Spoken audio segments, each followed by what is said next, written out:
नमस्कार दोस्तों।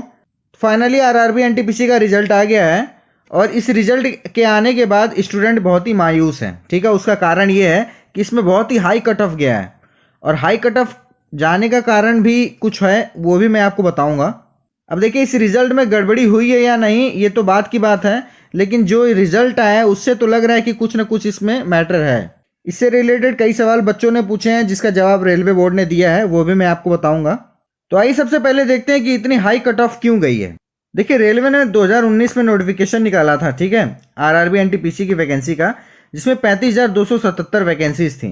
इसमें 4 लेवल में वैकेंसी निकली थी, लेवल 6, लेवल 5, लेवल 3, लेवल 2। ठीक है, लेवल 6 में कॉमर्शियल, अप्रेंटिस और स्टेशन मास्टर का था। लेवल 5 में गुड्स गार्ड, सीनियर क्लर्क कम टाइपिस्ट, सीनियर कॉमर्शियल कम टिकट क्लर्क। लेवल 3 में कॉमर्शियल कम टिकट क्लर्क था और लेवल 2 में जूनियर क्लर्क कम टाइपिस्ट, अकाउंट्स क्लर्क कम टाइपिस्ट और ट्रेन क्लर्क का। अब देखिए, मेरिट हाई जाने का सबसे बड़ा कारण ये था कि जो बच्चा इन 2 लेवल में क्वालिफाई था, ठीक है, मान लीजिए उसका अगर 90 से अबव है या 90 है, वो अगर इसमें क्वालिफाई है तो उसको लेवल 5 में भी रखा गया, लेवल 3 में भी रखा गया, लेवल 2 में भी रखा गया। मान लीजिए कि लेवल 6 में 50,000 बच्चे क्वालिफाई किए हैं, ठीक है, तो उनको लेवल 5 में भी रखा गया, लेवल 3 में भी रखा गया, लेवल 2 में भी रखा गया। रिजल्ट में देखा जाए तो 20 गुना तो बच्चे हैं, ठीक है, लेकिन रिपीटेड बच्चे हैं। जो बच्चा लेवल 6 में था वही 5 में भी है, वही 3 में भी है, वो 2 में भी है। ठीक है, उसके अलावा भी बच्चे हैं, लेकिन ये जो रिपीट हुए हैं बच्चे, इन्होंने बहुत सारे बच्चों का मेरिट बढ़ा दिया।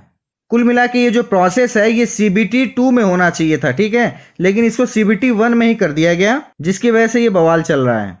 आइए नॉर्मलाइजेशन पे थोड़ा बात कर लेते हैं। देखिए, नॉर्मलाइजेशन में बहुत बच्चों ने कहा है कि 20 से 25 नंबर इसमें बढ़े हैं, ठीक है। अब ये सही है कि गलत, वो तो अभी जब आपका स्कोर कार्ड आएगा उसमें मालूम चल रहा है। और बहुत बच्चों ने इसमें बोला है कि 4 से 5 नंबर कम भी हुए हैं। तो मान लीजिए अगर आपका बहुत ही हार्ड शिफ्ट में पड़ा है तो हो सकता है आपका 10 से 20 नंबर बढ़ा हो, ठीक है, और अगर बहुत ईजी शिफ्ट में पड़ा है तो हो सकता है कुछ ना बढ़ा हो और हो सकता है कि कम भी हुआ हो। तो नॉर्मलाइजेशन का प्रोसेस तो हम छोड़ देते हैं, ठीक है। इससे रिलेटेड तो आप इससे पहले ग्रुप डी में भी देख सके होंगे कि उसमें भी नॉर्मलाइजेशन बहुत हाई और लो पे गया था, ठीक है। मैटर यहाँ पे सिर्फ और सिर्फ रिपीटेड बच्चों का है, जिसकी वजह से कट ऑफ जो है वो बहुत हाई चली गई है। अब देखिए, इसमें बच्चों का क्या कहना है। बच्चे कह रहे हैं इसमें स्कैम हुआ है, ये जानबूझ करके रिजल्ट बनाया गया है, या फिर रेलवे का निजीकरण करना है, इसकी वजह से इसको पूरी वैकेंसी भरी नहीं जाएगी आखिरी में। ये बच्चों का आरोप है। बात तो सही भी है, बच्चे आरोप लगाएंगे भी। मान लीजिए जितनी वैकेंसी है उसका 20 गुना बच्चे अगर आप CBT फर्स्ट में नहीं बुला रहे हैं तो बच्चे तो आरोप लगाएंगे ही। तो रेलवे भर्ती बोर्ड को इस चीज को देखना चाहिए, ठीक है, इस रिजल्ट को रिवाइज करके फिर दोबारा लाना चाहिए, ठीक है। ये बच्चों की डिमांड है और इसके लिए ट्विटर पे ट्रेंड भी किया जा रहा है, ठीक है, इस टॉपिक को, ठीक है। ये जो आरआरबी का रिजल्ट निकला है उसको आप जाइएगा देखिएगा ट्विटर पे, तो ये टॉप ट्रेंडिंग में चल रहा है, इसमें 2nd और 3rd पे, ठीक है। देखिए, रेलवे ने इसमें सफाई क्या दी है, ठीक है।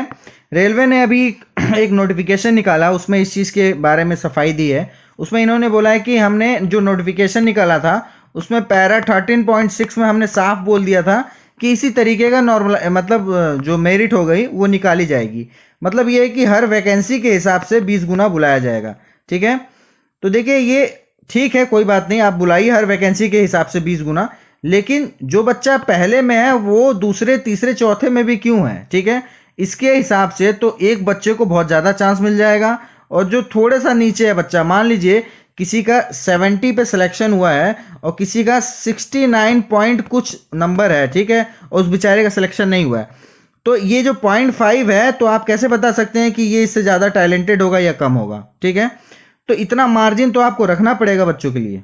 तो जब से रिजल्ट आया है तब से आपका देखिए, यूट्यूब पे जितने भी आपके एजुकेटर हैं, ठीक है, जितने भी आपको पढ़ाते हैं और जितने भी टीचर्स हैं, वो इसके सपोर्ट में है कि ये रिजल्ट सही नहीं है, ठीक है। और बहुत सारे लोगों ने इस पे वीडियोस भी बनाए हैं, आप देख सकते हैं। बात तो इसमें सही भी है। देखिए, नोटिफिकेशन 2019 में इन्होंने निकाला, ठीक है, एग्जाम इन्होंने 20-21 में लिया, ठीक है, आपका रिजल्ट इन्होंने 22 में दिया, तो कुल मिला के आपका 3 से 4 साल तो इसमें बर्बाद होना ही होना है, ठीक है।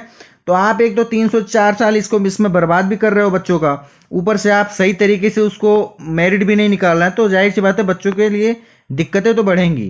तो देखिए, घबराने की जरूरत नहीं है। देखिए, जो भी अभी कैंपेन चल रहा है, ठीक है, उस कैंपेन में बस आप सपोर्ट कीजिए बच्चों का, ठीक है, और उसके साथ साथ आप पढ़ाई भी कीजिए, क्योंकि देखिए ग्रुप डी का अभी एग्जाम होने वाला है और लेखपाल का भी अभी एग्ज़ाम होने वाला है, तो इसके लिए आपको तैयारी करनी पड़ेगी। मान लीजिए अगर सरकार आपकी बात नहीं मानती है, ठीक है, मान लीजिए रेलवे बोर्ड आपकी बात नहीं मानती है, तो आपको आगे का भी देखना ज़रूरी है। ग्रुप डी में वैकेंसी अच्छी खासी है, उसके लिए तैयारी कीजिए। तो कमेंट करके आप मुझे बता सकते हैं कि आगे रेलवे की तरफ से क्या होना चाहिए इसमें। और देखिए, रेलवे की तरफ से कोई भी नोटिफिकेशन आगे आता है तो वो मैं आपको बताते रहूंगा वीडियोस के माध्यम से। तो लेटेस्ट अपडेट के लिए आप मेरे चैनल को सब्सक्राइब जरूर कर लें, ताकि मैं कोई भी आगे वीडियोस बनाऊंगा उसका नोटिफिकेशन आपको पहले मिल जाए। अगर वीडियो अच्छा लगा तो प्लीज़ वीडियो को लाइक जरूर कर दें, और चैनल को अगर अभी तक आपने सब्सक्राइब नहीं किया तो प्लीज़ चैनल को सब्सक्राइब करके बेल आइकन जरूर दबा दें। Thank you.